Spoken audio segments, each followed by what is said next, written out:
The late afternoon sun cast long shadows across the dusty main street of Cedar Ridge, a town that seemed to have been forgotten by time and progress. Red dust swirled in small devils whenever the wind picked up, coating everything in a fine layer of grit that no amount of sweeping could ever fully remove. The buildings, weathered by countless seasons of scorching heat and bitter cold, leaned against each other like tired old men sharing the burden of existence. Sarah Mitchell clutched her 18-month-old daughter Emma closer to her chest as she stood before the general store's entrance. The child's weight had grown heavier throughout the day, not from any physical change, but from the accumulating rejections that pressed down upon Sarah's shoulders. Her black mourning dress, now faded to a dusty charcoal, marked her as a widow, a status that in this unforgiving land meant vulnerability, meant being prey. "I'm a hard worker, Mr. Garrett," she said to the store owner, trying to keep the desperation from creeping into her voice. "I can sweep, stock shelves, keep accounts. I learned my letters and numbers back in Ohio." The portly man didn't even look up from his ledger. "Already told you, Mrs. Mitchell. Can't have no widow with a baby working here. It ain't proper.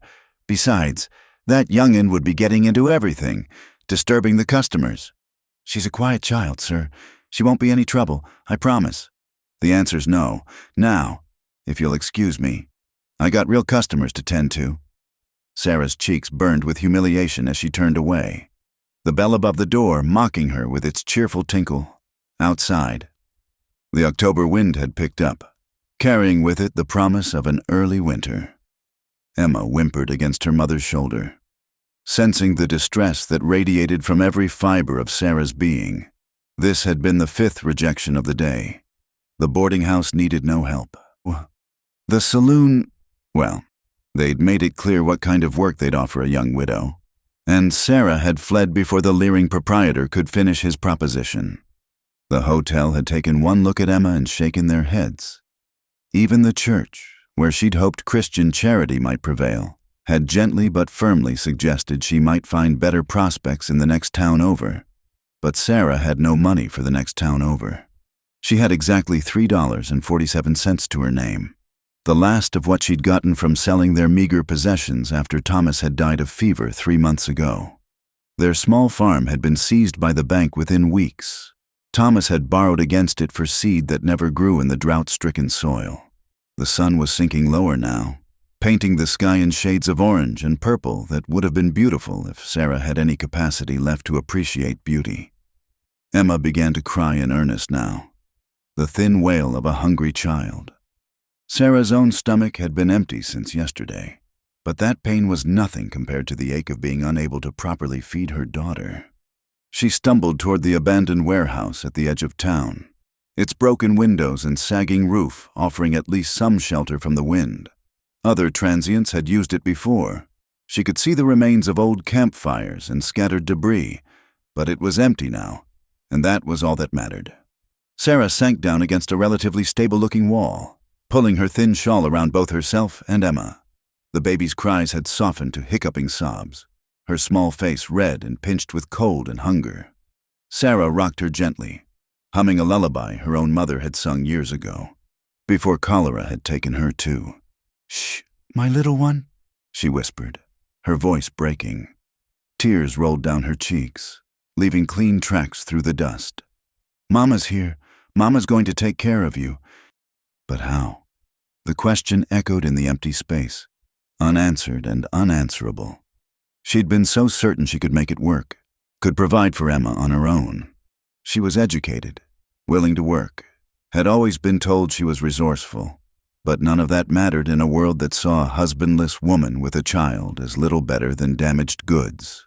"My little one don't cost much to feed," she murmured through her tears. The words meant for God, for Thomas, for anyone who might be listening. Just a little milk, a little bread, that's all. She don't cost much at all. The wind picked up again, whistling through the gaps in the walls. Sarah pulled Emma tighter, trying to share what little warmth her body could generate. The baby had gone quiet now. That terrible quiet of a child who had learned crying brought no relief. That's how Jake Coleman found them. He'd been riding back to his ranch after delivering cattle to the railroad depot 2 towns over. The money in his saddlebags would see him through winter and then some. But profit was the furthest thing from his mind as he guided his horse down Cedar Ridge's main street. He was bone-tired, dust-covered, and wanted nothing more than to get back to his ranch, tend to his horse, and fall into his solitary bed. But something made him glance toward the old warehouse. Maybe the faint sound of a woman's voice, or maybe just the instinct honed by years of living in a land where danger could come from any direction. He almost rode on. It wasn't his business. The town had its share of drifters and down-on-their-luck folks. He couldn't save them all. Hell, most days he could barely save himself. Yet he found himself dismounting, his spurs jangling in the quiet evening air. Through a gap in the warehouse wall, he could see them, a woman in widow's weeds, holding a baby, both of them shivering in the cold. The woman was talking softly, and though he couldn't make out all the words, one phrase carried clear: "My little one don't cost much to feed." Something twisted in Jake's chest, a feeling he'd thought long dead. He'd built his life around being alone, around needing no one and having no one need him. It was safer that way, cleaner. But the sight of that woman and child, huddled against the coming night, broke through his carefully constructed walls. He walked back to his horse, pulling his bedroll and the package of food he'd bought for the journey home. Nothing fancy, some jerky, hardtack, a can of peaches he'd bought on impulse. He added his spare blanket, the thick wool one he kept for emergencies. Jake approached the warehouse entrance slowly, not wanting to startle them. The woman looked up as his shadow fell across the doorway, fear flashing in her eyes before being replaced by a weary resignation. She pulled the child closer, as if preparing to run, though Jake could see she had nowhere near the strength for it. "Ma'am," he said, touching the brim of his hat. Up close, he could see she was younger than he'd first thought, maybe 25, with dark hair escaping from beneath a bonnet that had seen better days. The baby, a little girl, he thought, peered at him with solemn blue eyes. He set the supplies down carefully, close enough for her to reach but far enough that she wouldn't feel trapped. "Figured you might could use these." The woman stared at the offerings as if they might disappear. I can't pay you. Didn't ask you to." Jake's voice came out rougher than he'd intended. He cleared his throat, tried again. Well, it's getting cold. That little one needs something warm." He turned to go, uncomfortable with the gratitude swimming in her eyes, with the way the baby watched him with curious innocence. But the woman's voice stopped him. "Thank you," she whispered. "God bless you, sir." Jake nodded once and strode back to his horse, mounting quickly. As he rode out of town, he told himself he'd done his good deed. He'd help them through the night. Come morning, the woman would find somewhere to go, someone to take her in. It wasn't his problem. But 5 miles down the trail, with his ranch in sight and the evening star rising bright above the mesa, Jake found himself turning his horse around. The image of that woman and child wouldn't leave him be. The echo of her words, "My little one don't cost much to feed," rattled around in his head like dice in a cup. He cursed under his breath. He'd spent 10 years building a life that didn't include complications like this. 10 years forgetting what it felt like to care about anything beyond his cattle and his land. But tonight, something had cracked open inside him, and he couldn't seem to shore it back up. The moon had risen by the time he made it back to Cedar Ridge. He'd figure out what to do come morning, he told himself. For now, he'd just make sure they made it through the night. Just tonight, nothing more. But as Jake Coleman bedded down in the stable across from the warehouse, keeping watch through the long, cold hours, he had the sinking feeling that nothing in his carefully ordered life would ever be quite the same again. The morning sun had barely crested the horizon when Sarah Mitchell made her way down Cedar Ridge's main street once more. Emma, somewhat revived by the peaches and wrapped in the stranger's blanket, rested against her hip. The food and warmth had given Sarah enough strength to try again, though hope was a fragile thing in her chest. The Lucky Dollar Saloon was just opening its doors. the owner sweeping out the previous night's debris. Sarah steeled herself and approached. She'd work anywhere respectable, washing dishes, mopping floors, anything that didn't require what the proprietor had suggested yesterday. "Please, Mr. Hawkins," she began, but the man cut her off with a sharp gesture. "Already told you what kind of work I got available. Unless you've changed your mind about that, move along. You're bad for business standing there looking like death warmed over." At the boarding house, Mrs. Pemberton was somewhat kinder in her refusal. "Dear, I simply can't have a baby crying and disturbing my guests. You understand, don't you? Perhaps if you had someone to watch the child." But Sarah had no one. That was the cold truth of it. The seamstress shop was her last hope. She could sew, her mother had taught her well, but the elderly woman who ran it shook her head sadly. "I can barely keep myself in business. Child, I'm sorry." By noon, Sarah found herself at the church steps, not to ask again for work. Reverend Mills had made it clear yesterday they had nothing, but simply to rest. Emma fussed quietly, and Sarah bounced her gently, humming to keep them both from crying. That's where Jake Coleman found them again. He'd spent the night arguing with himself, riding back to his ranch at dawn only to turn around again before he'd even unsaddled his horse. This wasn't his way. He didn't get involved. He'd learned long ago that caring for people only led to pain. But something about the widow and her child had burrowed under his skin like a splinter, festering until he couldn't ignore it. "Ma'am," he said, dismounting and approaching slowly. Sarah looked up, recognition and surprise flitting across her face. "Oh, it's you. Thank you again for last night. Your kindness meant everything." Jake shifted uncomfortably, his hand going to the brim of his hat. "You find any work?" The way her shoulders sagged told him everything. "No, but I'll keep trying. There's bound to be something." "There ain't." The words came out harsher than intended. "Not for a widow with a baby. Not in this town." Sarah's chin lifted, a spark of pride flashing in her brown eyes. "Then I'll try the next town. You got money for the stage?" Silence stretched between them. Emma made a small sound, reaching out toward Jake with chubby fingers. Something about the gesture made his chest tight. "Look," he said, the words coming out before he could stop them. "I got a ranch about 5 miles north. Big house, nobody in it but me. I could use someone to cook. Keep the place from falling apart. It's honest work." Sarah stared at him, hope and suspicion warring in her expression. "I don't even know your name." "Jake Coleman. Ask anyone in town. They'll tell you I'm good for my word. Keep to myself mostly. But I pay fair and I don't—" He cleared his throat. "I don't expect nothing improper. Mr. Coleman, I appreciate the offer, but people would talk. A widow and a single man. People are going to talk anyway. Least at my place. You'd have a roof over your head and food for the little one." Emma chose that moment to let out a wail, the thin, desperate cry of a hungry child. Sarah tried to soothe her, but Jake could see her own strength was nearly gone. The food he'd left last night had been a temporary reprieve, not a solution. "Where else you planning to go?" he asked quietly. "You got family somewhere? Friends?" Sarah's silence was answer enough. "Look, Mrs. Mitchell.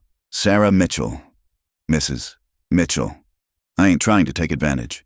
I need help at the ranch. True enough, my last cook quit a month ago. Said I was too ornery to work for." A ghost of a smile touched his lips. "Place is a mess. I can offer you wages, room and board, and nobody to bother you or the child. That's all." "Why?" Sarah asked, studying his face. "Why would you help us?" Jake didn't have a good answer for that. He couldn't explain the feeling that had driven him back here, the memory of his own mother's tears when they'd lost the farm back in Missouri, before he'd struck out on his own. He couldn't talk about the loneliness that ate at him during the long winter nights, or how the sight of her holding that baby had reminded him of things he'd thought he'd forgotten how to want. "Does it matter?" he said instead. Sarah looked down at Emma, who had quieted but still fussed weakly. Then she looked back at the town that had rejected her at every turn. Finally, her gaze returned to Jake, weathered, gruff, but with eyes that held no cruelty. "I suppose it doesn't," she said softly. Jake helped her onto his horse, lifting Emma up to her before mounting behind them. Sarah stiffened at the necessary closeness, but Jake kept his manner businesslike, his hands steady on the reins. As they rode through town, curtains twitched and faces appeared in doorways. Jake could feel the weight of their stares, knew the gossip would start before they'd even cleared the town limits, but he'd weathered worse storms than wagging tongues. "That your horse?" Sarah asked, nodding toward the paint mare he'd left tied outside the stable. "Bessie, she'll follow." True enough. The mare fell into step behind them, and they made their way north in relative silence. Emma dozed against her mother's chest, lulled by the rhythm of the horse's gait. The Coleman ranch sprawled across a valley between two mesas.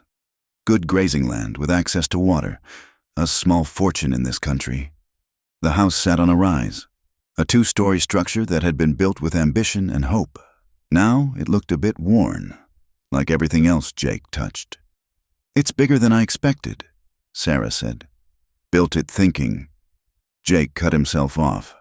No point in digging up old dreams. "Well, it's just me now." He helped them down, carried Sarah's meager bundle, everything she owned in the world, apparently into the house. The kitchen was a disaster. Dishes piled in the dry sink, dust on every surface. Sarah surveyed it with a practiced eye. "I'll need water heated for washing. And supplies, flour, salt, beans. What do you have in the pantry?" Jake felt something ease in his chest at her practical tone. This he could handle. Simple transactions. Work for wages. "I'll show you. There's a room upstairs you can have. Faces east so it gets the morning sun. Bed's already made up." "I'll earn my keep," Sarah said firmly. "I'm not looking for charity." "Didn't offer any?" Emma stirred in her mother's arms, looking around with curious eyes.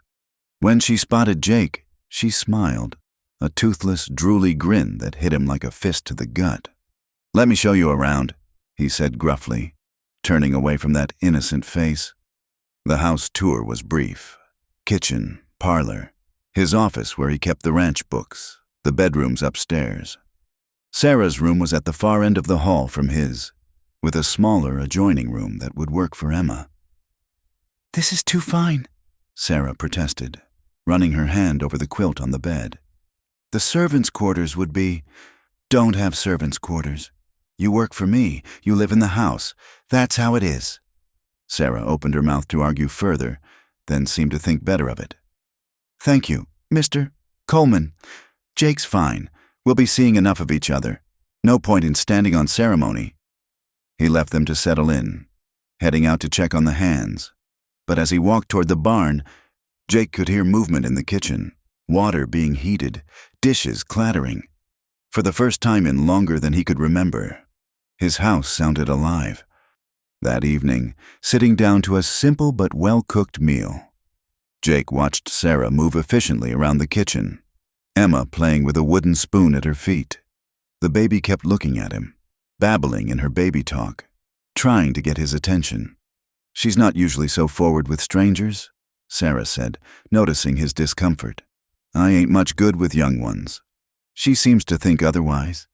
Emma proved this by crawling over and pulling herself up, using Jake's leg as leverage. She stood there, swaying slightly, looking enormously pleased with herself. "Pa," she announced. Clear as day. Sarah went white. "Oh no, Emma, that's not— I'm so sorry. She's been saying that to every man she sees since—" She trailed off, scooping up the baby. "I'll teach her to call you Mr. Coleman."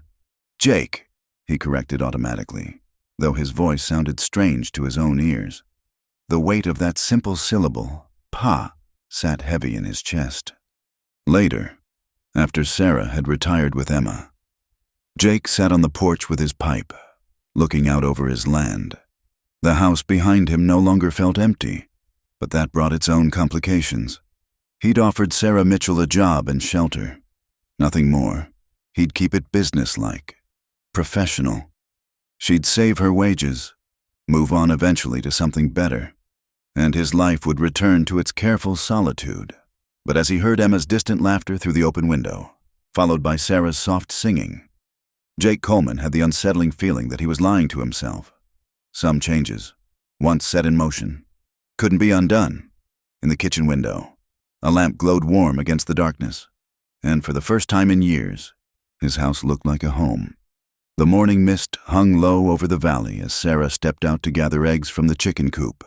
6 weeks had passed since Jake Coleman had brought her to his ranch, and she'd settled into a rhythm that felt almost like belonging. Almost, she still caught herself looking over her shoulder, waiting for this fragile piece to shatter. Emma toddled beside her, chattering in her mix of real words and baby talk. The child had bloomed in the weeks since they'd arrived, her cheeks round and rosy, her laughter quick and frequent. She'd taken to following Jake around whenever he was near the house, calling him Pa despite Sarah's gentle corrections. "Chickens, Mama," Emma announced, pointing at the red hens pecking in the yard. "That's right, sweet girl. Let's see if they left us any eggs." The sun was just cresting the mesa when Sarah heard the approaching horses, 3 riders coming down the main road. She recognized Jake's silhouette immediately, broad shoulders, straight-backed in the saddle. The other 2 were his ranch hands, Sam Rivers and Old Pete. As they drew closer, Sarah noticed Jake's jaw was set tight, his usual morning nod absent. Something had happened in town. She was washing dishes when he finally came into the kitchen, hat in hand, dust still clinging to his clothes. "Coffee's fresh," she offered, already reaching for a cup. "Appreciated." He sat heavily at the table, rubbing a hand over his face. "Sarah, I need to tell you something." Her hand stilled on the dishcloth. "What is it?" "Went to town for supplies this morning. Seems folks have been talking." Sarah's stomach dropped. "About us? About you living here? About—" He glanced at Emma, who was playing with blocks Jake had carved for her. "About propriety and such." "I see." Sarah's voice came out steadier than she felt. "Do you want us to leave?" Jake's head snapped up. "What? No, that ain't what I'm saying." "Then what are you saying?" He sighed, looking older than his 35 years. "Mrs. Pemberton cornered me at the Mercantile. Said it wasn't Christian. Us living under the same roof without, well, said it was setting a bad example." Sarah felt heat rise in her cheeks. "We've done nothing improper. I know that. You know that. But this is a small town, and people got nothing better to do than wag their tongues." Emma chose that moment to toddle over to Jake, holding up a wooden horse. "Pa, horse!" Jake took it absently, his large hands gentle as he helped her make it gallop across the table. The gesture was so natural, so unconsciously tender, that it made Sarah's chest tight. "Perhaps I should take Emma and go to church this Sunday," Sarah suggested. "Show them that I'm still respectable. You want to do that, I'll drive you. But Sarah," he met her eyes, "don't go thinking you need to prove anything to those hypocrites. You've got more Christian charity in your little finger than most of them have in their whole bodies." The vehemence in his voice surprised them both. Jake cleared his throat, standing abruptly. "I'll be in the barn if you need anything." But he stopped at the door, turning back. "For what it's worth, this is your home as long as you want it. Don't let anyone tell you different." The rest of the week passed quietly, but Sarah could feel the weight of judgment pressing in from town. It came to a head on Saturday when she went to the Mercantile for supplies. Conversations stopped when she entered. Mrs. Pemberton and 2 other women stood near the fabric counter, their expressions pinched with disapproval. "Mrs. Mitchell." "Mrs." Pemberton said, her tone dripping false sweetness. "How surprising to see you here." "Good morning, ladies."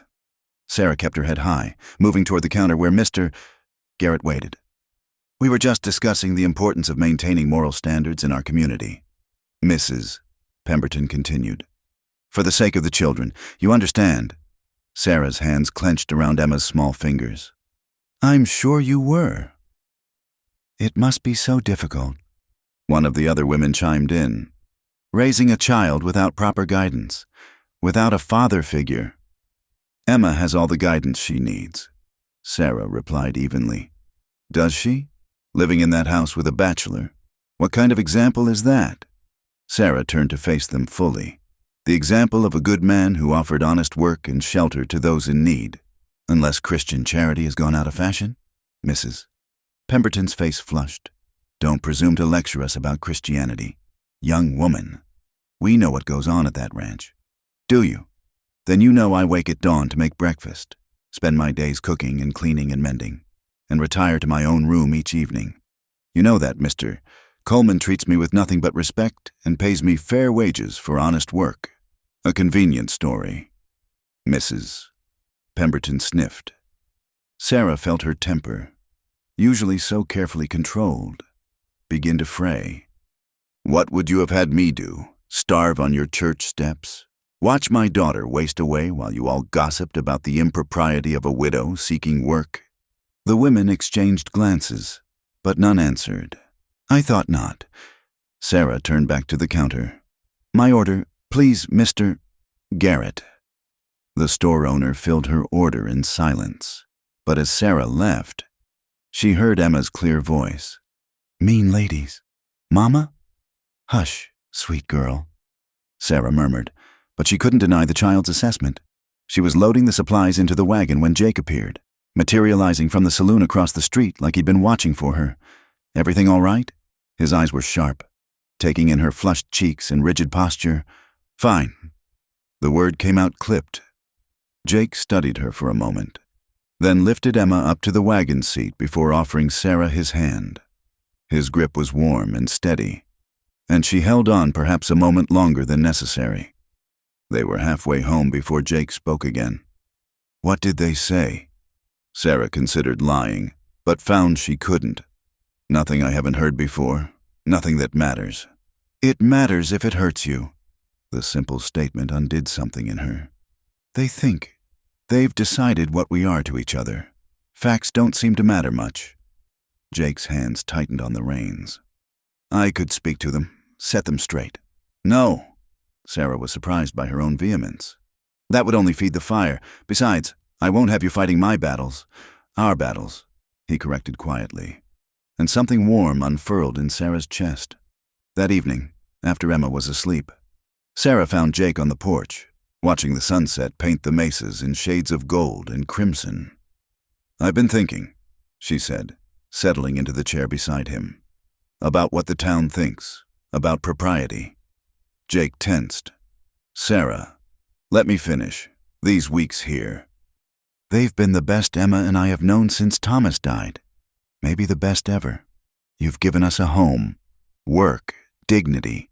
I won't let their narrow minds take that away. You sure? It might get worse before it gets better. Sarah thought of Emma's laughter, of the way Jake's eyes softened when the child called him Pa, of the quiet evenings when they sat like this, comfortable in each other's presence.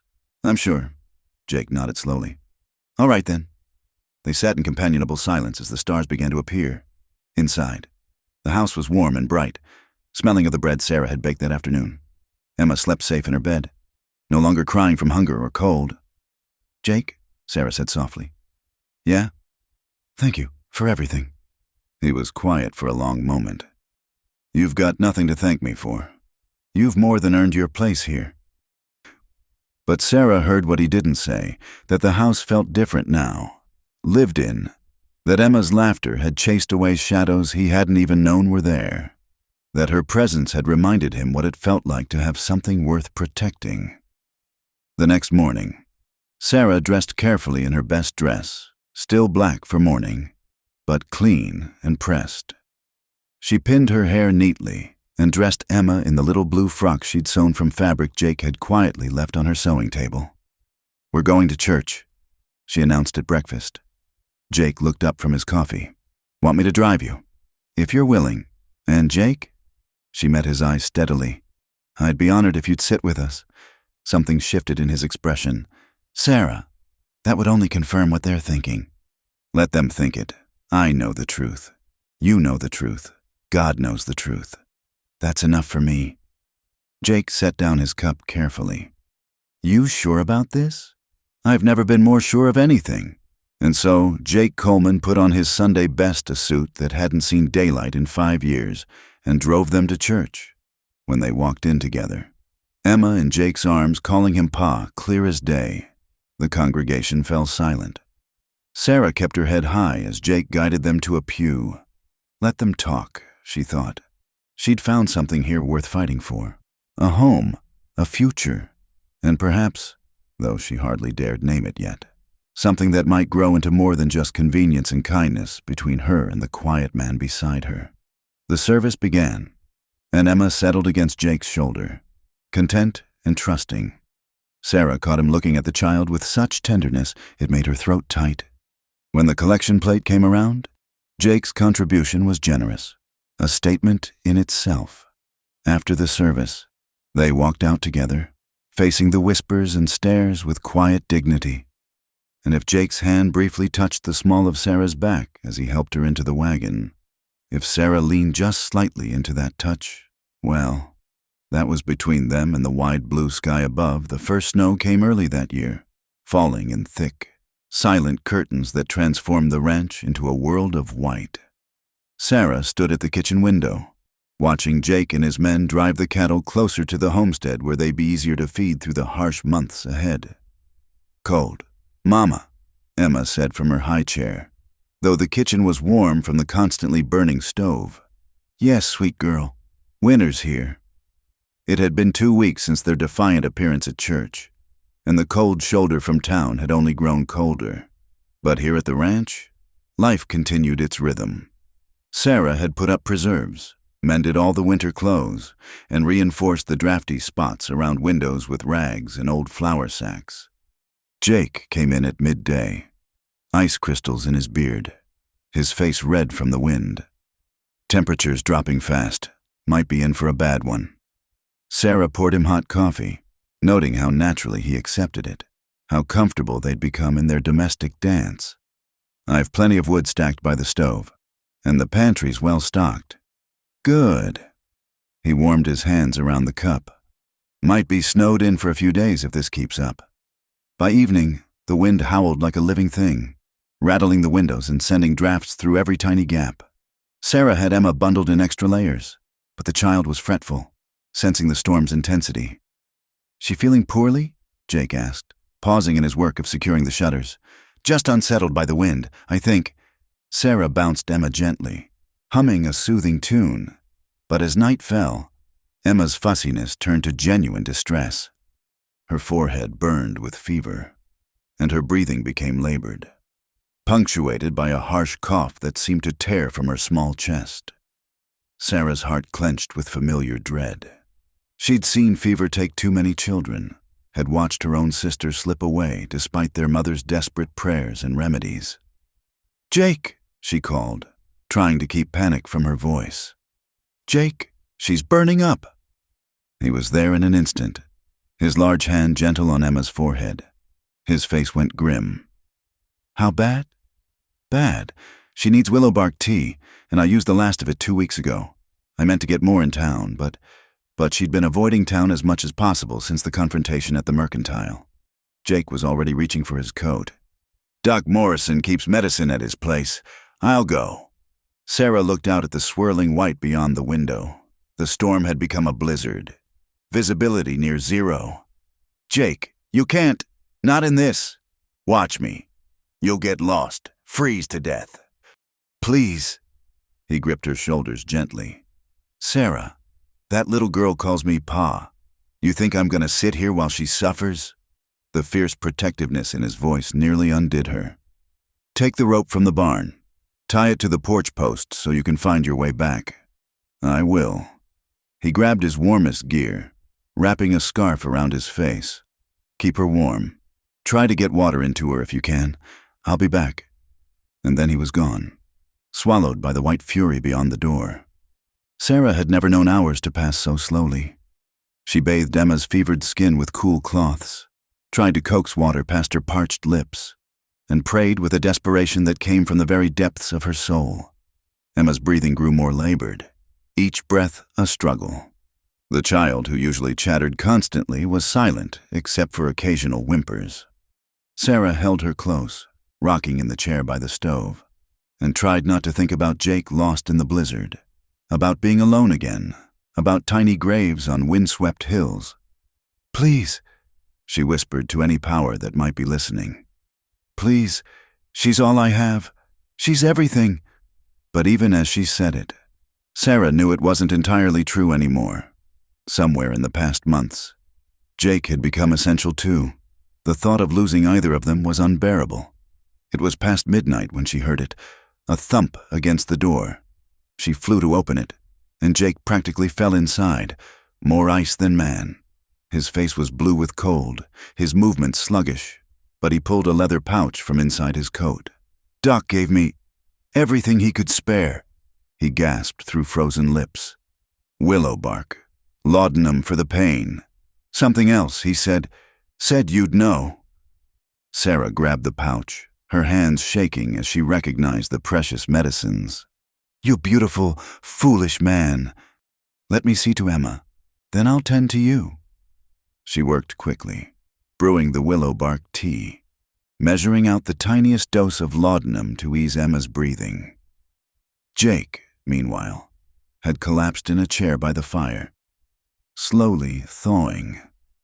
"How is she?" he asked, his voice rough. "Better, I think. The medicine will help. Jake, your hands." His fingers were white with frostbite. Sarah filled a basin with lukewarm water, knowing from experience that warming them too quickly would cause agony. She knelt before him, gently immersing his hands. He hissed in pain as feeling returned. "Worth it," he muttered. "For her." Sarah looked up at him. This man who'd risked everything for a child not his own, and felt something fundamental shift in her chest. "Jake Coleman, you're the best man I've ever known." Even through his pain, he looked startled. "Sarah, no, let me say this. You took us in when everyone else turned away. You've given Emma a home, a father's love even if you won't admit it. And tonight you nearly died for her. Couldn't let her suffer," he said simply. Sarah continued tending his hands, tears rolling down her cheeks. "I was so frightened, not just for Emma, but I couldn't bear to lose you either." The confession hung between them, raw and honest. Jake's unfrost-bitten hand came up to cup her cheek, thumb brushing away her tears. "Sarah Mitchell, you're not losing either of us. Too stubborn to die. Emma and me both." A weak cry from the bedroom broke the moment. Sarah hurried to check on Emma, finding her fever had broken, leaving her sweaty but breathing easier. The medicine was working. She returned to find Jake had moved to the floor by the fire, creating a makeshift bed from blankets. "Figured I'd stay close tonight, keep the fire going."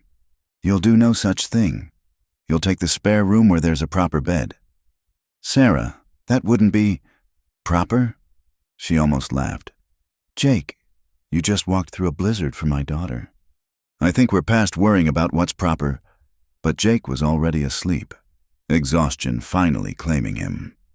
Sarah covered him with another blanket, then settled in the rocking chair with Emma. The child's breathing was easier now, more natural. The crisis had passed. As dawn broke, the storm began to ease. Pale sunlight filtered through the frosted windows, illuminating a world transformed by snow. Jake stirred, groaning as his abused muscles protested. "How is she?" His first thought, even before fully awake, was for Emma. "Much better. Fever's gone. Breathing's normal. Thanks to you." He sat up slowly, working the kinks from his neck. "Thanks to Doc Morrison's medicine, which wouldn't have gotten here without you." Sarah set Emma carefully in her small bed, then returned to the main room. "Jake, what you did last night, any decent man would have done the same." "No," Sarah said firmly. "They wouldn't, and we both know it." She made breakfast while Jake tended to the fire, both moving carefully around the new awareness between them. When Emma woke, demanding Pa in a hoarse but cheerful voice, the relief on Jake's face was almost painful to see. "There's my tough little gal," he said, scooping her up carefully. "Gave us quite a scare." Emma patted his cheek with a small hand. "Pa cold?" "Not anymore, sweetheart, not anymore." Over the next days, as Emma recovered and the snow gradually melted enough for the ranch to reconnect with the world, something had fundamentally changed between Sarah and Jake. The careful distance they'd maintained had been shattered by crisis, replaced by something warmer, deeper. When Sam Rivers finally made it through from the bunkhouse, he found them sitting together at the kitchen table, Emma on Jake's lap attempting to feed him porridge, all three laughing at the mess. "Well, I'll be," Sam muttered, a grin spreading across his weathered face. "About time, boss." Jake's ears reddened, but he didn't deny whatever Sam was implying. Sarah busied herself with cleaning Emma's face, but her smile was soft and knowing. That night, after Emma was asleep, Sarah found Jake on the porch despite the cold, looking out at the snow-covered valley. "Penny for your thoughts?" He glanced at her, something vulnerable in his expression. "Just thinking how close we came to losing her. How quick everything can change." Sarah stepped closer, drawn by the pain in his voice. "But we didn't lose her. You saved her. Jake." "We saved her," he corrected. "Together." The word hung between them, full of possibility. Together. Not employer and housekeeper, not two people sharing space out of necessity, but something more. Something that had been growing since the day he'd brought them home. "Jake," Sarah began, but he turned to her, his eyes serious. "I know what people think, Sarah, about us, and maybe they're not entirely wrong to see what they see." Sarah's heart thundered in her chest. "What do you mean?" "I mean that somewhere between you making my house a home and Emma calling me Pa, I started feeling things I got no right to feel, and last night, when I thought I might lose you both." Sarah closed the distance between them, her hand coming to rest on his arm. "You have every right, Jake Coleman, every right in the world." The spring thaw brought trouble with the melting snow. Sarah was hanging laundry when she saw the rider approaching, a thin man in a dusty black coat, picking his way carefully up the muddy road. Something about his deliberate pace made her uneasy. "Jake," she called through the kitchen window. "Someone's coming." Jake emerged from the barn, wiping his hands on a rag. His expression hardened as he recognized the visitor. "That's Silas Garrett, the banker." Sarah's stomach dropped. Bankers rarely brought good news to small ranches. "Mr. Coleman," Garrett said, not bothering to dismount. His eyes flicked dismissively over Sarah before returning to Jake. "I'm here on business." "State it then." Garrett pulled a document from his coat. "I've been going through some old accounts. Seems the late Thomas Mitchell had dealings with our bank before his unfortunate passing." Sarah felt the blood drain from her face. Jake stepped closer to her, a subtle show of support. "What's that got to do with us?" Jake's voice was level, but Sarah heard the warning in it. "Mrs. Mitchell here was co-signer on her husband's loans. The debt wasn't cleared by the sale of their property. There's still the matter of $300 outstanding." "That's impossible," Sarah breathed. "The bank took everything. The farm, the equipment, even our furniture." "Not quite everything. It seems the original loan was for $500. The assets covered $200. Garrett's smile was cold. "The remaining debt follows the surviving signer. That would be you, Mrs. Mitchell." Jake's jaw tightened. "And if she can't pay? Then I'm afraid we'll have to pursue other collection methods. Garnishment of wages, for instance, or..." His eyes swept meaningfully over Sarah. "There are establishments in larger towns always looking for workers to pay off debts. Places where a woman of Mrs. Mitchell's qualities might earn enough to settle accounts quickly." The implication hung in the air like a poisonous cloud. Jake took a step forward, fists clenched. But Sarah caught his arm. "How long do I have?" she asked, her voice steadier than she felt. 30 days. After that, legal proceedings begin." Garrett tipped his hat mockingly. "Good day to you both." After he left, Sarah sank onto the porch steps, head in her hands. $300. Might as well be 3,000. Jake sat beside her, close but not touching. "We'll figure something out." "We?" Sarah looked up at him. Jake, this isn't your debt. You've done enough. Don't! His voice was sharp.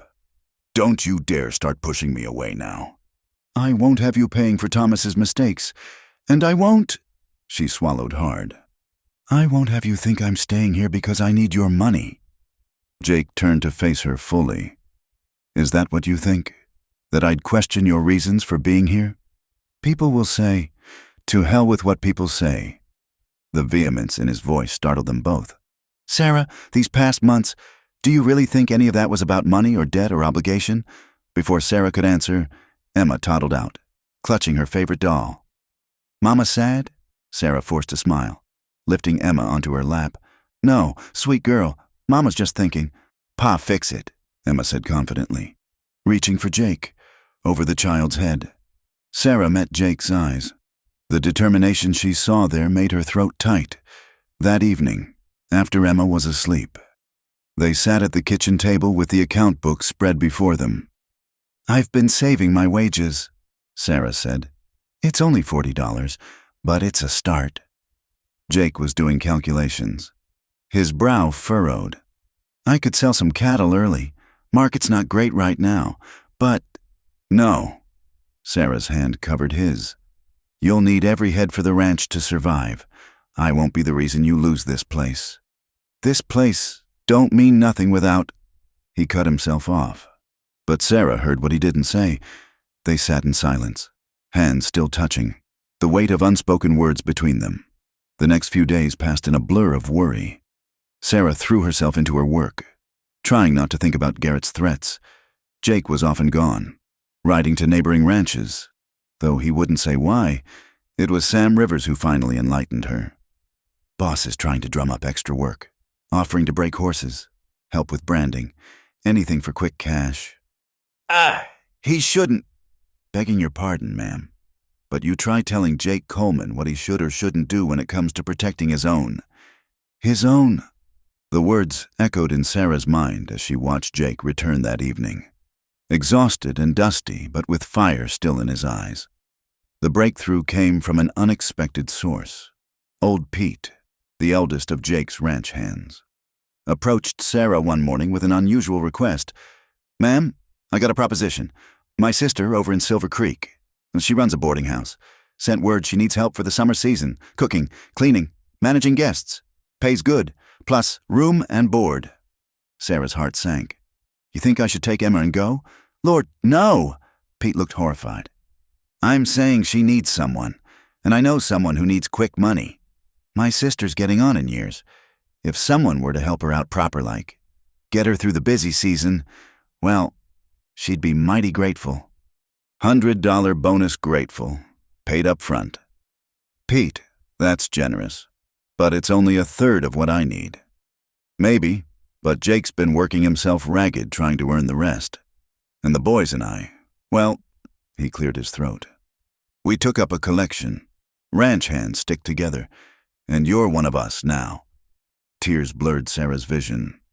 I couldn't possibly— You could and you will. Jake Coleman's the best boss we ever had. First winter he was here, I took sick bad. He could have let me go, hired someone younger. Instead, he paid for the doctor, kept my job waiting. A man like that finds happiness, we're sure as hell gonna help keep it. That evening, Sarah found Jake in his study, ledgers spread before him, exhaustion written in every line of his body. Pete told me about his sister's offer, she said softly. Jake looked up. Are you thinking of taking it? The bonus would help, but Jake, I can't leave. Not now. Not when what? Sarah? She took a breath, gathering courage. Not when I found home. Not when Emma thinks of you as her father. Not when I— She stopped, heart pounding. Jake stood slowly, coming around the desk. Finish it, please. Not when I love you, she whispered. The words hung between them for a heartbeat before Jake crossed the remaining distance, his hands framing her face with infinite gentleness. Sarah Mitchell, I've loved you since the day you said your little one don't cost much to feed. Loved you through every meal you cooked, every time Emma called me Pa, every moment you made this empty house a home. When he kissed her, it was like coming in from the cold, like finding shelter after a long storm. Sarah melted into him, feeling safe for the first time since Thomas had died. Maybe for the first time ever. "We'll face Garrett together," Jake murmured against her hair. "The boys' collection, Pete's sister's bonus. What I've earned this week, we're close. I'll sell my father's watch if I have to. But you're not facing this alone." "Your father's watch?" "Jake, no. It's just a thing. Sarah, you and Emma, you're what matters." A week later, they stood together in the bank. Sarah's hand firmly in Jake's as she counted out $300 onto Garrett's desk. The banker's face was sour as he wrote out the receipt. "Surprising you managed to raise such a sum so quickly," he said, suspicion clear in his voice. "Amazing what a community can do when it comes together," Jake replied evenly. As they left the bank, Sarah felt lighter than she had in months. The debt was paid, the threat removed. But more than that, she walked beside the man she loved, no longer hiding behind pretense or propriety. "Jake," she said as they reached the wagon where Emma waited with Sam. "Yeah, let's go home." He smiled then, that rare, full smile that transformed his weathered face. "Yes, ma'am. Let's go home." As they drove out of town, Emma chattering happily between them. Sarah saw Mrs. Pemberton watching from the mercantile. For once, the woman's disapproving stare didn't bother her. Let them talk. She had love. She had family. She had home. The ranch came into view, golden in the afternoon sun, and Sarah felt her heart swell, against all odds, in this unlikely place with this unlikely man. She'd found everything she'd never dared dream of. "Pa, Mama home," Emma announced, bouncing excitedly. "That's right, little one," Jake said, his arm coming around Sarah's shoulders. "We're home." The thunder of hoofbeats shattered the peaceful morning. Sarah was kneading bread when she heard them, too many horses, riding too fast. Through the kitchen window, she saw the dust cloud approaching from the south. "Jake," she called, but he was already striding from the barn, rifle in hand. Sam and Pete emerged from the bunkhouse, similarly armed. The riders came into view, 8 men, hard-faced and travel-worn, led by a man with cold gray eyes and a scar running from ear to jaw. They reined up just outside the yard, horses lathered and breathing hard. "Morning, folks," the scarred man said, his smile never reaching his eyes. "Name's Wade Hutchins. My boys and I are looking for hospitality." Jake stepped forward, rifle held casual but ready. "Then you'd best ride on to town. This is private property."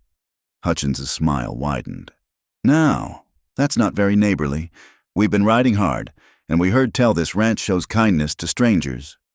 His gaze found Sarah in the doorway, especially pretty widows and their little ones.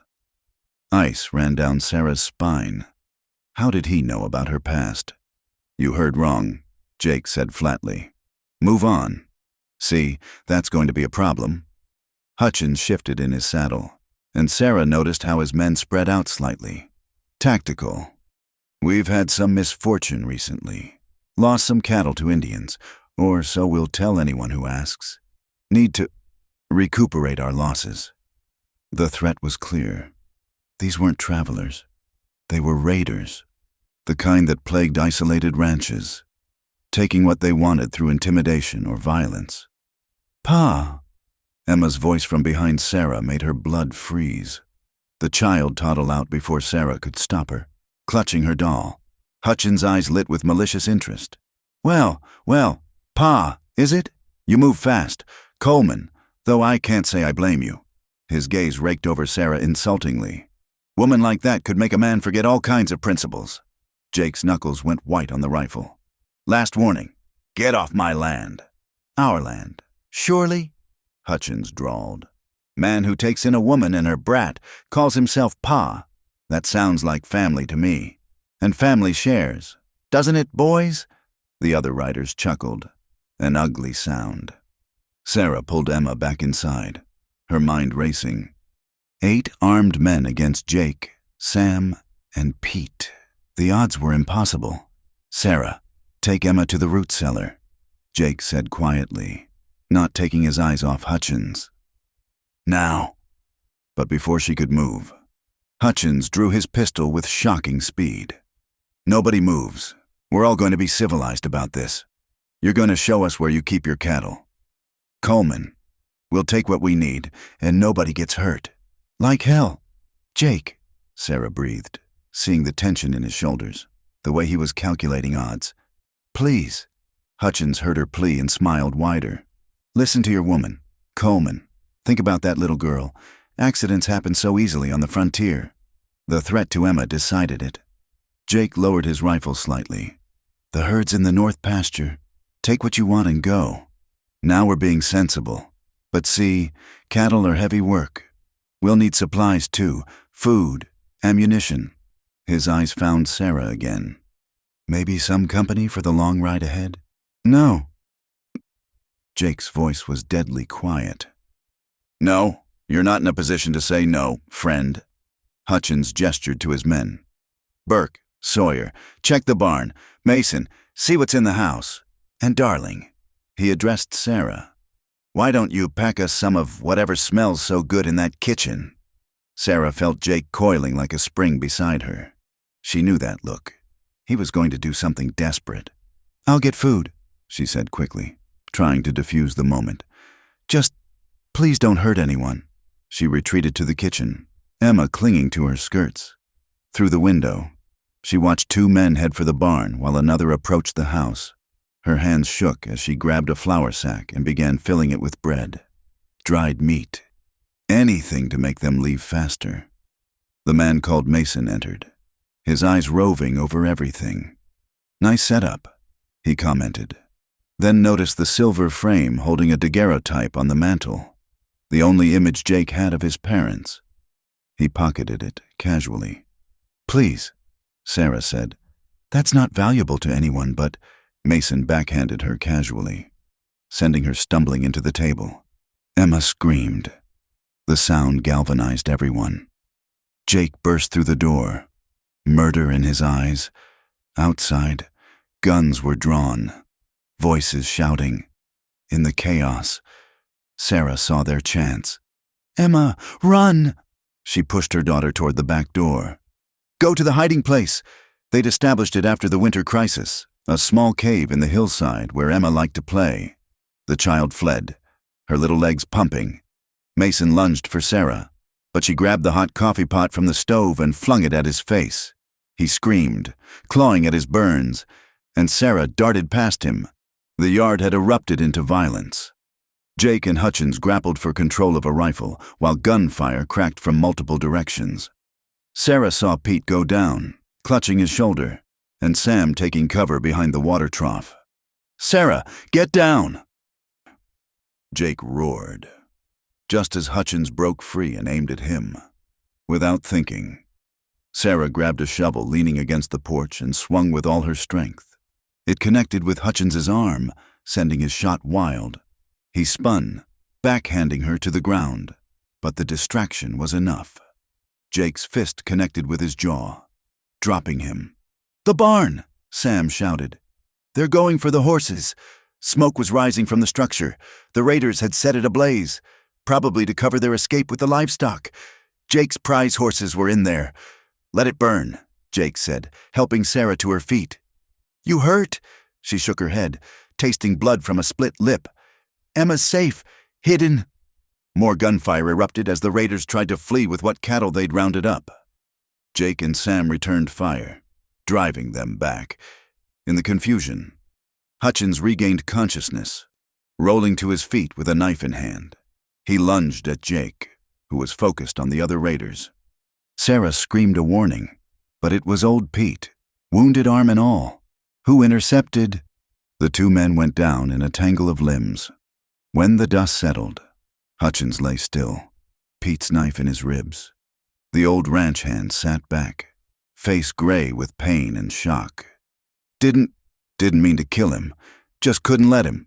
The remaining raiders, seeing their leader fall and facing determined resistance, abandoned their stolen cattle and fled. Jake sent a few shots after them to encourage their departure, then rushed to Pete's side. You saved my life, he said, pressing his bandana to Pete's wounded shoulder. "Saved all our lives." Pete corrected weakly. "Man threatened that little girl. Couldn't stand for it." Sarah ran for Emma while Jake and Sam tended to Pete. She found her daughter huddled in the cave, tears streaming down her face but unharmed. "Pa?" Emma asked immediately. "Pa hurt?" "No, sweet girl. Pa's fine. Everyone's—" She couldn't say fine, not with Pete wounded and a dead man in their yard. "Everyone's going to be all right." By the time they returned, Sam had ridden for town to fetch the sheriff and doctor. The barn was a total loss. Though they'd managed to save most of the horses, Hutchins' body lay covered with a tarp. Sheriff Morrison arrived with the doctor and a posse. He surveyed the scene grimly. "Wade Hutchins, been tracking this bunch for months, murdered a family over in Cooper County, robbed stages, rustled cattle. You did the territory a favor." While the doctor tended Pete's shoulder, painful but not life-threatening, the sheriff took statements. Sarah held Emma close, the child unusually quiet after the morning's terror. "They knew about us," Sarah told the sheriff. "About me being a widow, about Jake taking us in." Morrison nodded thoughtfully. "Hutchins had a cousin worked at the bank in town, Garrett's clerk. Probably heard all about your situation there, figured you for an easy target." Jake's face darkened. "Garrett. Should have known he'd be connected to this somehow. Now I can't prove Garrett knew anything," Morrison warned. "But I'll be having a word with him about his hiring practices." After the sheriff left with Hutchins's body and statements from everyone, an exhausted quiet fell over the ranch. The acrid smell of smoke still hung in the air from the burned barn. Pete rested in the bunkhouse, dosed with laudanum. Sam had gone to town to hire extra hands to help with rebuilding. Sarah found Jake standing in the ruins of the barn, shoulders slumped. "I'm sorry," she said softly. He turned, confusion on his face. "What could you possibly be sorry for?" "They came here because of me, because they thought a widow and child made you vulnerable." Jake crossed to her in 2 strides, pulling her into his arms. "Don't you dare blame yourself. Evil men do evil things." "That's on them, not you." "Pete could have died. You could have died. But we didn't." He pulled back to look at her face, thumb gently touching her split lip. "We fought for what's ours, together. That's what family does." Emma, who'd been clinging to Sarah's skirts, tugged on Jake's pants. "Pa brave," she announced solemnly. "Mama brave too." Jake scooped her up, holding her close. "Yeah, little one, your mama's the bravest woman I know." Looking at them, her daughter in the arms of this good man, standing in the ashes of what they'd defended together, Sarah felt something fierce and protective rise in her chest. They'd survive this. They'd survive whatever came next. "We'll rebuild," she said. "Better than before." Jake's free arm came around her, pulling her into their embrace. "We will. And Sarah, I think it's time we made this official, made us a real family, in the eyes of the law and God both." Sarah's heart skipped. "Jake Coleman? Is that a proposal?" "It's a promise," he said firmly. "If you'll have me, no more wondering, no more pretending, just us, together, facing whatever comes." Emma, with the perfect timing of children, chose that moment to plant a wet kiss on Jake's cheek. "Pa stay forever?" "Forever, little one," Jake confirmed, his eyes never leaving Sarah's. "If your mama says yes." Sarah thought of all they'd been through, the cold nights in the warehouse, the hunger, the fear, the long journey to this moment, and now this man, offering not just shelter but partnership, love, a future. "Yes," she whispered, then louder. "Yes, Jake Coleman, forever."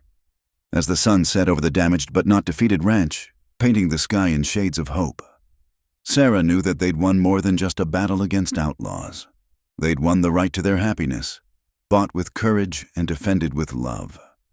The news of the raid spread through Cedar Ridge like wildfire. Within days, wagons began arriving at the Coleman Ranch, neighbors Sarah had never met, bringing lumber, nails, and willing hands to help rebuild the barn. Even some townspeople who'd shunned her came, shamefaced but determined to help. Never seen anything like it, Sam marveled, watching a dozen men raise the new barn's frame.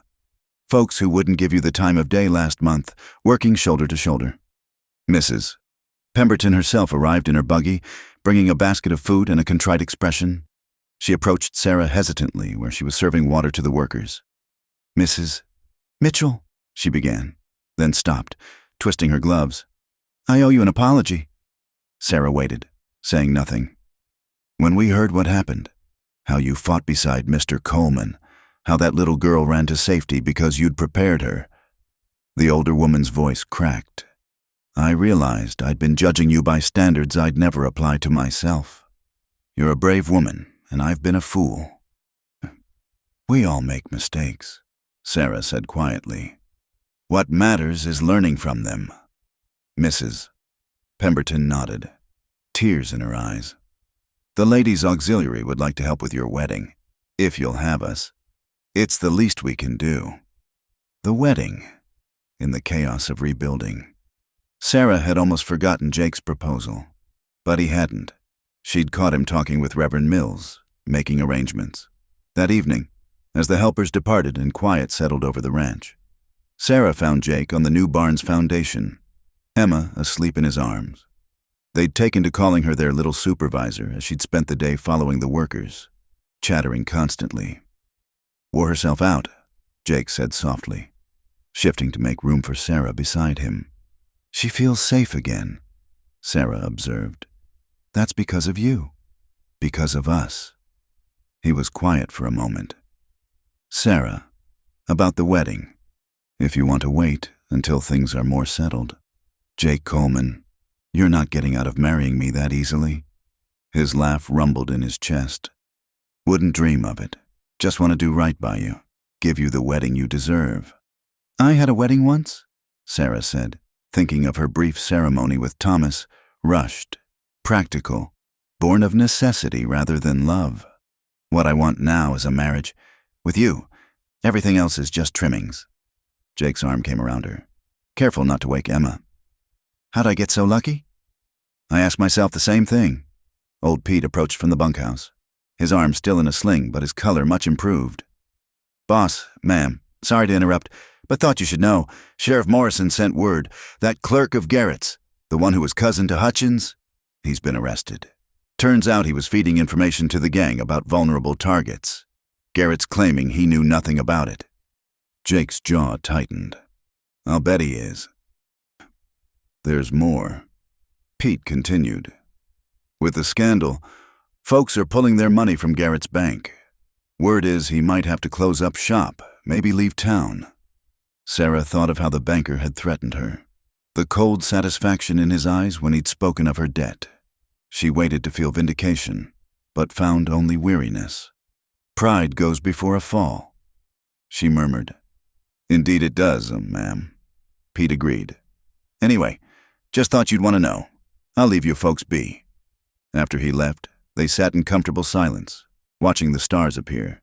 The new barn was taking shape beautifully, better constructed than the old one. The community's response had transformed a disaster into something approaching a blessing.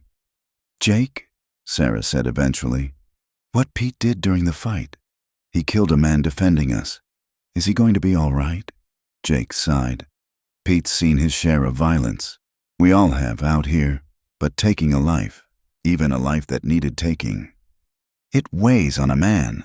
I've been talking with him, making sure he knows we're grateful, that he did the right thing. You're a good man, Jake Coleman. I try to be, want to be better, for you and Emma.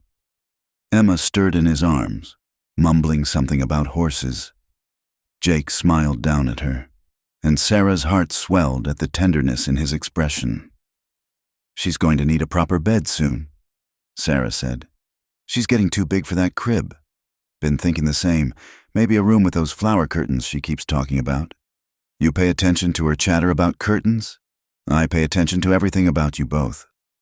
2 weeks later, on a crisp Sunday morning, Sarah stood in her best dress, a new blue one, made by the seamstress who'd once turned her away. The woman had insisted on creating it as a wedding gift, working late into the nights to finish it in time. Emma wore a matching blue frock with white lace, her hair braided with ribbons.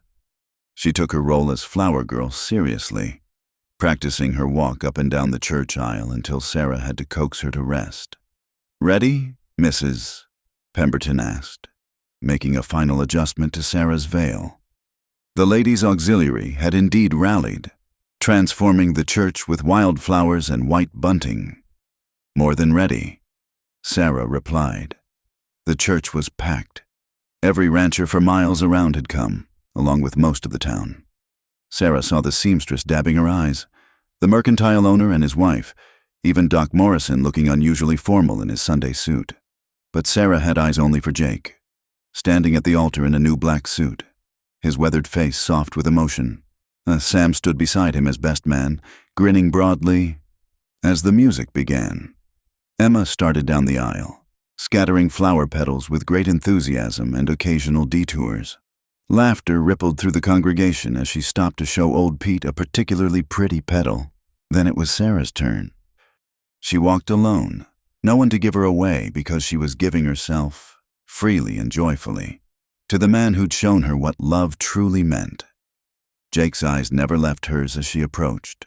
When she reached him, he whispered, "You're beautiful. You clean up pretty well yourself, cowboy."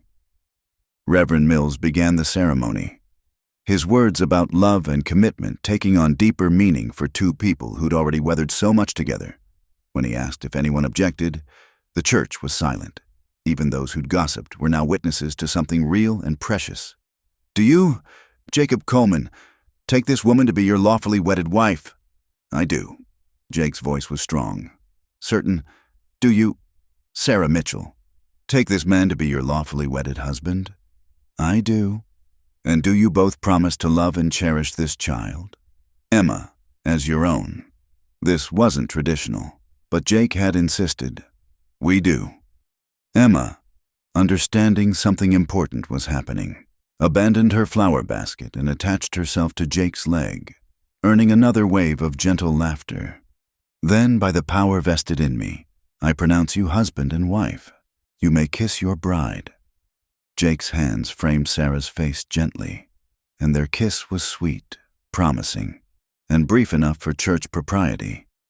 Emma demanded to be picked up, and Jake obliged, lifting her with one arm while keeping the other around Sarah. "Ladies and gentlemen," Reverend Mills announced, "I present to you Mr. and Mrs. Jake Coleman and their daughter Emma." The congregation erupted in applause.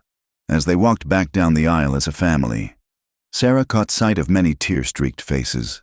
This town that had once rejected her now celebrated with her. The reception was held at the ranch. Tables set up in the yard, laden with food contributed by neighbors. The new barn served as a dance floor, sawdust fresh and sweet-smelling. Jake had worried it was too simple, but to Sarah it was perfect. Their home, their land, filled with people who'd become their community. "Never thought I'd see the day Jake Coleman got married," one of the older ranchers said, slapping Jake on the back. "You got yourself a fine woman there." "Don't I know it?" Jake replied, his eyes finding Sarah across the yard where she was dancing with Emma. As the sun began to set, painting the sky in shades of gold and rose, Jake claimed his bride for a dance. Emma had finally worn herself out and was sleeping in Mrs. Pemberton's lap, the older woman looking utterly content. "How does it feel, Mrs. Coleman?" Jake asked as they swayed to the fiddle music. "Like coming home." Sarah answered, "How about you? Any regrets about giving up your bachelor life?" "Only regret is that I didn't find you sooner." He spun her gently, then pulled her close again. "Sarah, there's something I need to tell you. I've been thinking about adding onto the house, more rooms." "That's thoughtful." "Emma will need her own proper room soon enough." "Not just for Emma." He met her eyes meaningfully. "This ranch is going to need more little cowboys and cowgirls to run it someday." Sarah felt her cheeks warm. "Jake Coleman, are you saying—" "I'm saying I want to fill this house with children, if you're willing. Brothers and sisters for Emma. A real family, big and loud and happy." "Yes," Sarah breathed. "Yes, to all of it." as the stars came out and the celebration continued around them. Sarah marveled at the journey that had brought them here. From that desperate night in the warehouse to this moment of perfect happiness, it seemed impossible. Yet here they were. "What are you thinking?" Jake asked, noticing her thoughtful expression. "About how you saved us that night, gave us food and blankets when we had nothing." "You saved me right back," he said softly. "Gave me a reason to come home each day, showed me what I'd been missing."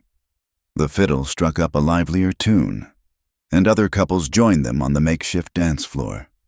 Sarah saw Sam dancing with the seamstress's daughter, Pete carefully turning misses, Pemberton with his good arm, neighbors and friends celebrating not just a wedding but a community coming together. "I love you, Jake Coleman," Sarah said, her heart full to bursting. "I love you too, Sarah Coleman." He grinned at her slight start. "Better get used to it. You're stuck with that name now." "Gladly, forever." As the night deepened and the party continued, Sarah danced in her husband's arms, surrounded by friendship and acceptance, her daughter safe and loved, her future bright with promise. The morning would bring new challenges, the work of ranch life, the raising of children, the building of dreams. But tonight, in this perfect moment, Sarah Coleman knew she was exactly where she belonged. The morning sun painted the valley in shades of gold as Sarah stood on the porch of their expanded home, watching Jake teach Emma to ride her new pony. 2 years had passed since their wedding, and the ranch had flourished beyond their wildest dreams. "Careful now, little one," Jake called, his hand steady on the lead rope. "Remember what I taught you about balance." "I know, Pa." Emma, now 4 years old, sat proud and straight in her tiny saddle. Her fearlessness reminded Sarah so much of Jake it made her heart squeeze. "She's a natural," Sam commented, joining Sarah on the porch. He'd become foreman after old Pete retired, though Pete still lived in a cottage on the property, unwilling to leave what he called the only real family I've known. "Too natural," Sarah laughed, her hand resting protectively on her rounded belly. "I fear for what this next one will be like if they take after both Jake and Emma." Sam grinned. "Ranch is gonna need all the hands it can get." Speaking of which, those new cattle arrived from Denver. Fine-looking herd. The ranch had indeed grown. What started as survival had become prosperity. They'd bought adjacent land, increased their herds, and even started breeding horses that were becoming known throughout the territory for their quality. "Mama, look," Emma called, as Jake let her take the reins herself for a few steps. "I see you, sweetheart. You're doing wonderfully." The sound of an approaching wagon drew their attention. Doc Morrison was driving, with a young couple Sarah didn't recognize sitting in the back. The woman held a baby, and even from a distance, Sarah could see the familiar signs of desperation in their postures. Jake led Emma's pony to the fence and helped her down before walking over to greet the doctor. "Jake, Sarah," Doc Morrison called. "Got some folks here looking for work. Found them camping by the creek. Baby's been sick. Thought maybe—" He let the suggestion hang. Sarah was already moving forward, her mothering instincts activated. The couple was young, perhaps 20, with the worn look of those who'd been traveling hard. The baby was thin but alert, watching everything with bright eyes. "I'm Sarah Coleman," she said gently. "This is my husband, Jake." "What's your name?" "Ben Foster, ma'am," the young man said, hat in hand. "This is my wife, Mary, and our son, James. We've come from Kansas, heading west, but—" He swallowed hard. "Work's been scarce, and with the baby getting sick—" Sarah exchanged a look with Jake. She saw the same recognition in his eyes. They'd been these people once. "Can you work cattle?" Jake asked. "Yes, sir. Grew up on a farm. I can ride, rope, mend fence, whatever needs doing. And I can cook, clean, sew," Mary added quietly. "We're not looking for charity, just a chance." Emma had wandered over, studying the baby with intense curiosity. "He's little," she announced. "Yes, he is," Mary smiled despite her exhaustion. "Just 6 months old. We have a bunkhouse room that's separate from the others." Jake said, "Decision made. Has its own entrance, Big enough for a family. Works hard but fair, and we take care of our own here." Ben's relief was palpable. "Thank you, sir. You won't regret it." As Sarah helped Mary down from the wagon, she remembered another desperate day, another kindness offered. "Come inside," she said. "Let's get you fed and settled. Then Doc Morrison can look at James properly." Later that afternoon, with the Fosters settled and baby James pronounced healthy if underfed, Sarah found Jake in his study. "You didn't hesitate," she observed, settling carefully into the chair across from his desk. "Neither did you." He looked up from the ledgers. "Seemed like the right thing, even though we don't really need more hands right now." Jake leaned back. "Sarah, when I found you and Emma that night, I didn't need a cook either. Sometimes the right thing isn't about need." Sarah felt tears prick her eyes. Pregnancy always made her emotional. "I love you, Jake Coleman. Come here," he said, pushing back from the desk. She moved to him, letting him pull her onto his lap, his hand spreading protectively over her belly. "How's our little rancher doing today?" "Active. I think this one's going to be just like you. Never still. Or like their mama, strong and determined." Emma burst through the door without knocking, a habit they were trying to break. "Pa, Ben showed me how to whistle. Listen." She produced a breathy, almost whistle. "Well done, little one. But what have we said about knocking?" Emma's face fell. "Sorry, Pa." She backed up, knocked on the open door, and grinned. "Can I come in?" "Yes, you may." Sarah laughed. Over the following weeks, the Fosters integrated seamlessly into ranch life. Ben proved to be a hard worker with a gift for gentling horses. Mary helped Sarah with the increasing household duties, especially as Sarah's pregnancy advanced. One evening, as they all sat down to dinner, a tradition Jake insisted on, with all the hands eating at the big kitchen table. Sarah looked around at their assembled family. Sam and Pete, the Fosters with baby James, Emma chattering away about her pony, Jake at the head of the table looking content in a way she'd never imagined when she first met him. "Grace tonight, Emma," Jake suggested. Emma folded her hands importantly. "Thank you God for food and horses and baby James and the new baby coming, and for Pa and Mama, and for making me and Mr. Garrett go away, and Amen."